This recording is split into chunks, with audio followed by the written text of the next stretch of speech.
ಬೇರೆ ಬೇರೆ ಕ್ಷೇತ್ರಕ್ಕೆ ಹೋದ್ಮೇಲೆ ಒಬ್ಬೊಬ್ಬರದ್ದು ಒಂದೊಂದು ಗುಣ ಹೋಯ್ತು ಮಗನಿಗೆ.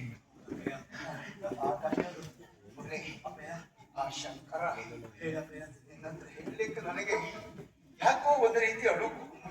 ಅಡುಕು ಯಾಕೆ ಮತ್ತೊಬ್ಬರ ವಿಷಯಗಳು ನಿಮ್ಮಷ್ಟು ಅಡುಕಿಲ್ಲ. ನಿನ್ನಷ್ಟು ಸುಲಭ ಆಗುವುದಿಲ್ಲ ಮಗಳೇ ನನಗೆ. ತೊಂದರೆ ಇಲ್ಲ ಹೇಳಪ್ಪ. ಯಾಕೆ ನಮ್ಗಿಂತ ಮೊದಲು ಭೂಮಿ ಬೆಳ್ಕೊಂಡು ಸೃಷ್ಟಿ ಬೆಳ್ಕೊಂಡು ಕಂಡವು. ಶಾರದಾ, ರುಂಡಮಾಲೆಯನ್ನಾಂತ ಶಿವನು ಸ್ತ್ರೀಯರ ಭ್ರಾಂತ. ಶಂಕರ ಹೆಣ್ಣುಂಟ ಹೌದೇ, ಯಾರಿಗೂ ಗೊತ್ತು ಮಾಡುವುದಿಲ್ಲ.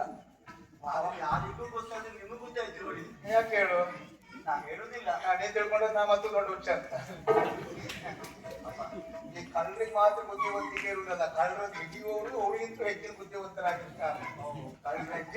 ಕಳ್ಳರಿಗೂ ಗೊತ್ತು, ಹಿಡಿಯುವವರಿಗೂ ಗೊತ್ತು. ನೀ ಮತ್ತೆ ಅಲ್ಲಿಗೆ ನಿಲ್ಸೋಣ, ಮುಂದಿನದ್ದು ಹೇಳಿ. ನೀವು ಬ್ರಹ್ಮ ಹಿಡಿಯೋರೇ. ಆದ್ದರಿಂದ ಶಂಕರ ಬೇಡ. ಅವ ಎಲ್ಲಿಯಾದ್ರೂ ಇಲ್ಲಿಗೆ ಬಂದ ಅಂತ ಆದ್ರೆ ನಿನ್ನನ್ನು ಕಾಣದೆ ಬಿಡದು. ಆದ್ರಿಂದ ಅವನನ್ನು ಕರೆಯುವುದು ಬೇಡ. ವ್ಯವಸ್ಥೆ ಹಾಳಾಗ್ತದೆ ಬೇಡ. ಆದ್ರಿಂದ ಬೇಡ. ಇನ್ನೊಬ್ಬ ಮಾರ, ನಿಮ್ ತಮ್ಮ. ನನ್ನ ತಮ್ಮ. ಹೌದು, ತಮ್ಮ ಅಂತ ಹೇಳ್ಕೊಳ್ಬೇಕು ಬಿಟ್ರೆ ಗುಣ ನನ್ನ ಗುಣ ಬರಲೇ ಇಲ್ಲ. ಅವನಿಗೊಂದು ಅಹಂಕಾರ, ಮದ. ಅಂದ್ರೆ ಅವನ ಕೈಯಲ್ಲಿರುವ ಪಂಚಸಾಯಕಗಳು ಈ ಲೋಕದ ಸೃಷ್ಟಿಗೆ ಕಾರಣವಾದದ್ದು ಎನ್ನುವುದಾಗ ಅವನು ಭಾವಿಸಿದ್ದಾನೆ. ಲೋಕದ ಸೃಷ್ಟಿಗೆ ಬ್ರಹ್ಮ ಕಾರಣ ಅಲ್ಲ, ತಾನೇ ಕಾರಣ ಎನ್ನುವುದಾಗಿ ಖಂಡತನದಿ ಕುಣಿದಾಡ್ತಾ ಇದ್ದ. ಹಾಗಾಗಿ ಅವ ಎಲ್ಲಿಯಾದ್ರೂ ಬಂದ್ರೆ ತುಂಬಿದ ಸಭೆಯಲ್ಲಿ ಅವನಿಗೊಂದು ವ್ಯವಸ್ಥೆ ಮಾಡಿ ಕೊಟ್ರೆ ಅವ ಬಾಣ ಪ್ರಯೋಗಿಸುವುದಕ್ಕೆ ಪ್ರಾರಂಭಿಸಿದೆ. ಎಲ್ಲ ಅದರಲ್ಲೇ ಮುಳುಗೋಗ್ತಾರೆ ಬಿಟ್ಟು ನಮ್ಮ ಕಾರ್ಯಕ್ರಮ ಹಾಳಾಗಿ ಹೋಗ್ತದೆ.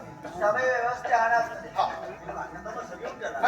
ಹೊರಗದವರೆಗೂ ಸರಿ ಇದ್ದೆ, ಒಳಗೆ ಅಲ್ಲ.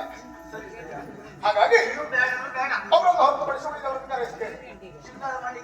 ಸಭಾ ಮಂಟಪಕ್ಕೆ ಏನ್ ಯೋಚನೆ ಮಾಡಬೇಡ. ನಮ್ಮ ಆಚಾರ್ಯರಿದ್ದಾರೆ ವಿಶ್ವಕರ್ಮ, ಅವ್ರು ಇವತ್ತು ಬೇರೆ ಏನು ಮಾಡುದು ಬೇಡ, ಇದೊಂದೆಲ್ಲ ಸರಿ ಮಾಡ್ಕೊಡಿ ಅಂತ ಹೇಳಿದ್ರೆ ದೇವಶಿಲ್ಪಿ. ಸರಿ ಆಯ್ತು.